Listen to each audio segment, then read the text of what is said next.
पटेल की आवाज में। डेरालू लाजालू काहे सारा मालूम मोहब्बत करेलू, चला प्यार करे ये रानी अगर दीवाना पे मरेलू। डेरालू लाजालू काहे सारा मालूम मोहब्बत करेलू, चला प्यार करे ये रानी अगर दीवाना पे मरेलू।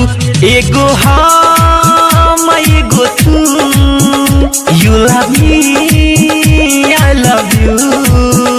एगो हम एगो तू, you love me I love you. डेरालू लाजालू काहे सारा मालूम मोहब्बत करेलू, चलो प्यार करे ये रानी अगर है दीवाना पे मरेलू। एगो हम एगो तू, you love me I love you. DJ Vikas लीगा सीतामढ़ी। हऊ तू दीवानी सुना मोरा रानी, हई हम दीवाना हो। बानी हम राजी तुहू बाड़ू राजी, करी का जमाना हो। तू ही दिल तू ही जान तू ही मोर अरमान, मरी हम तो बेरानी हमर तू हमरा पे मरेलू। जमाना के छोड़ा बहाना तू छोड़ा चले करहू तू।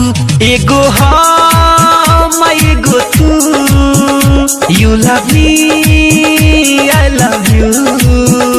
एगो हम एगो तू, you love me I love you. Presented by Lovely Films Production।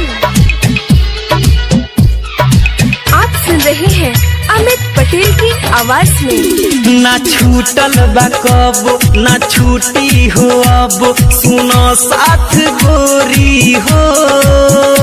ना टूटल बा कब ना टूटी हो अब, इनेह के डोरी हो। ऐसा नम बाकसम छोड़ब ना मरते दम। डेरालू लाजालू काहे सारा मालूम मोहब्बत करेलू, चलो प्यार करे रानी अगर है दीवाना पे मरेलू। एगो